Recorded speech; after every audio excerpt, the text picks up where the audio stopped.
Hey everybody, this is John Stiles, real estate agent with Bridge Realty.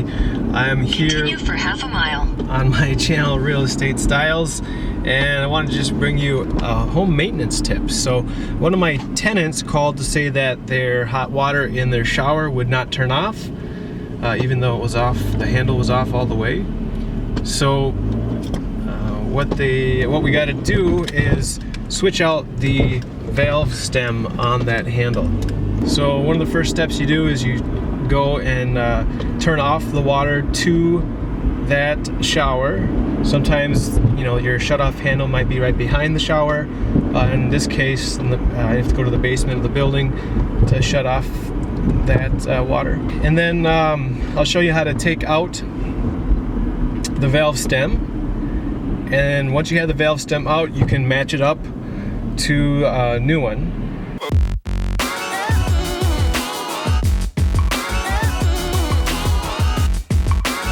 Okay, so this particular shower handle is held in, there usually is a little plastic cover here that's been taken off, and then there's just a little screwdriver on the inside. Now again, it's very important that you have the main water off before you go and take off the handle. Otherwise, you're gonna have water spraying in your face. So took off that was just a simple Phillips screw, and then from here we're going to take out this cover as well.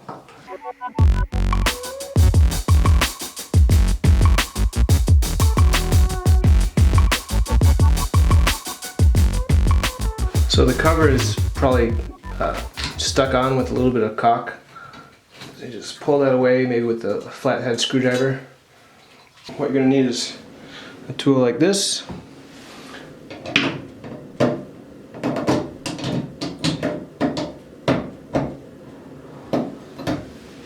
Now loosen that up. You can pull that aside.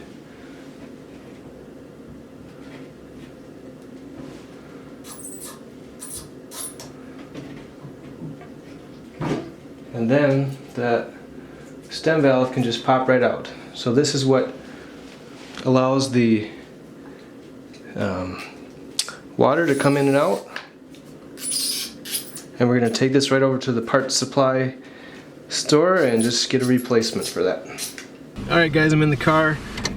Gonna head over to the parts supply for plumbing, and I can just show them that part and they'll match it right up. So, you know, you can get these valve stems at the big box retailers like Home Depot or Menards, but if you want to get the exact part that you need and not have to think about it too much, not have to look around for help in that place, it's a good idea to check out your local plumbing supply company. So they're more specialists for parts and supplies for your various things plumbing related and such.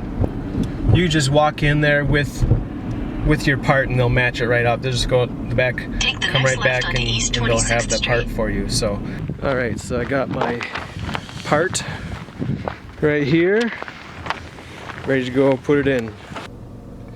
Alright, here's the old part that came out. This is the old valve stem. And you can see where it failed, where it broke, is right here, this plastic piece. And this is where the hot and the cold comes through. So I went to the supply company and they took it out back, matched it up, got me a brand new one. So I'll just swap that out, we'll be back in business. Alright, so on my left here we have the old part, and on the right we have the new part still in the bag. And you'll notice that there's an extra metal piece up here at the tip. This is an adapter. Sorry about the not being in focus there.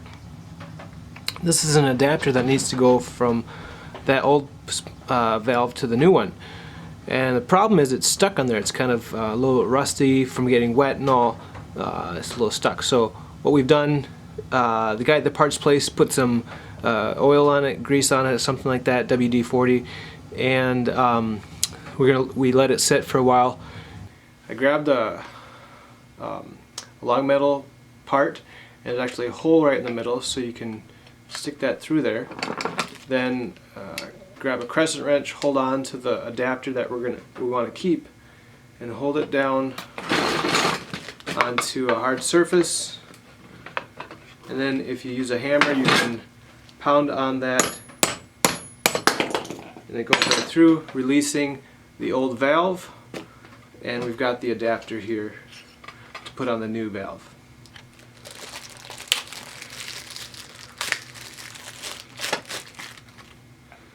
As you can see, it's exactly the same, and this is the old one with the broken plastic piece. Now the other thing you'll notice about this is it has a plastic round part that can come off. There's a little rubber gasket here. Take that, put it aside, and this has, I don't know if you can see that, but there's little parts in here that control where it sits, and that's how you can control how hot this will be. So it sits in there, and if you set it really close, then it can only turn a little ways, only get a little ways hot.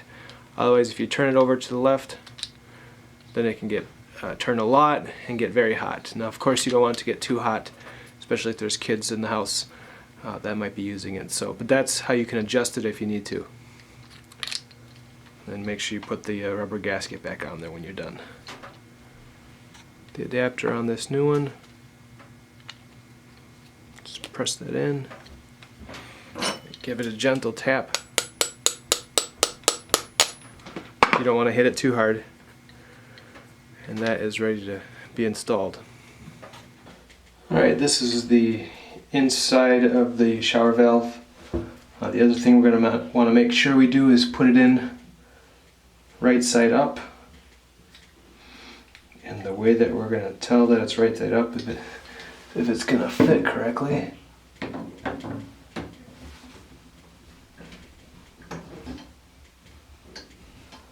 Alright, that should be good.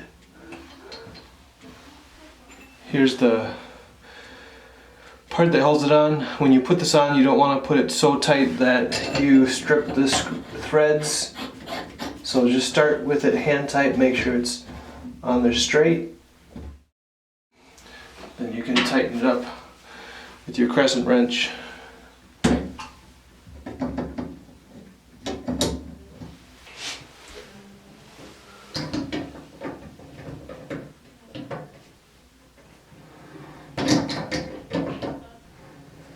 You want it to be snug, but not too tight. There.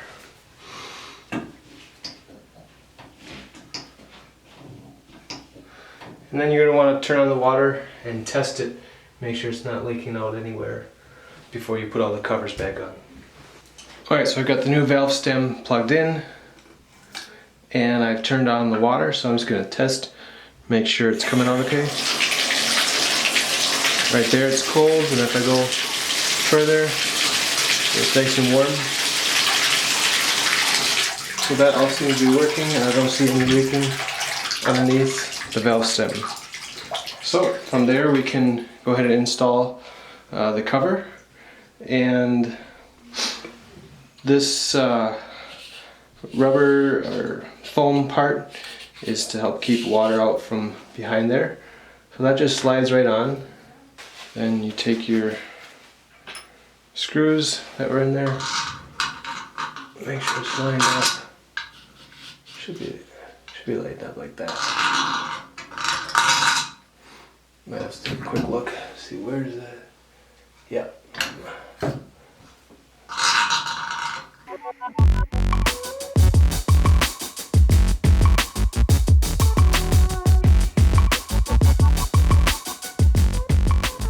Now, just like when you were putting in the valve stem and you're screwing on the cover there, with these screws you don't want to screw them too tight, so I would not recommend using a drill gun, a screw gun. You just want them hand tight so you don't break the cover.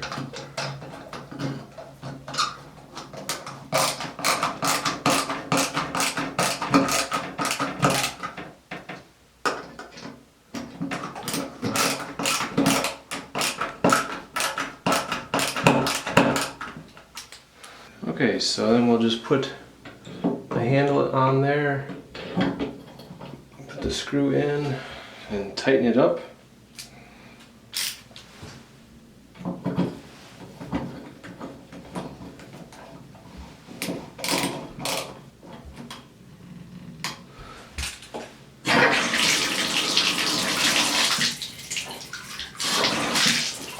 There you go. Alright, thanks for checking out my video on how to change out a valve stem in a shower. You know, as a homeowner or a landlord, you always have to be considering, you know, is this something I can do myself? Is this something I should be hiring a handyman for? Or is this something I should hire a plumber for? So whatever you choose, it's a good idea to just be familiar with how things work. And that way when somebody tells you a price on something, then you can know if it's something that's reasonable. So the parts that I had to buy today, the valve stem was actually about $54. You know, you have to match it up to the faucet that you have in there, otherwise you're switching out the whole faucet. So it is cheaper to get a valve stem rather than changing out the whole faucet assembly. And then if you want to get a new handle, because the one I had on there wasn't looking that great, you know, a new handle's maybe $10, give or take.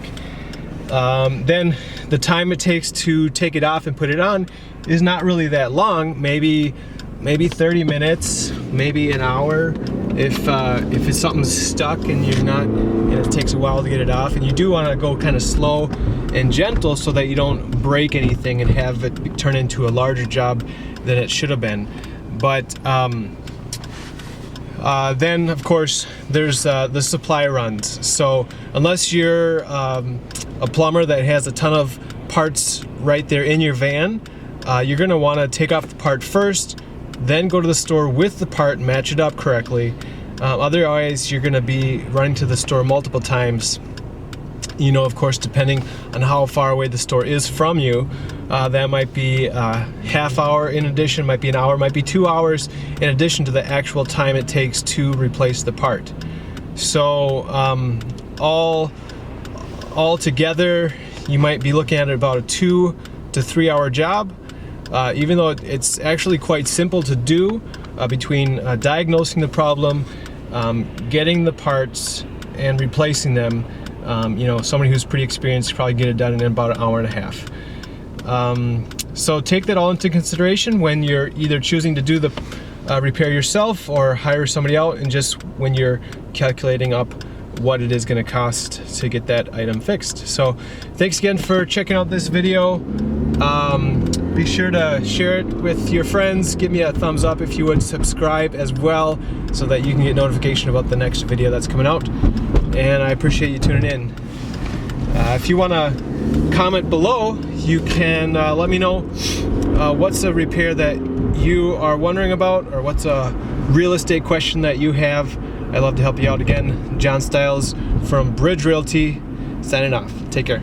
394 eastbound slow approaching I-94 crosstown highway eastbound Little Tight Tracy to Xerxes westbound's tied up from 28th Avenue to 35W. 494 eastbound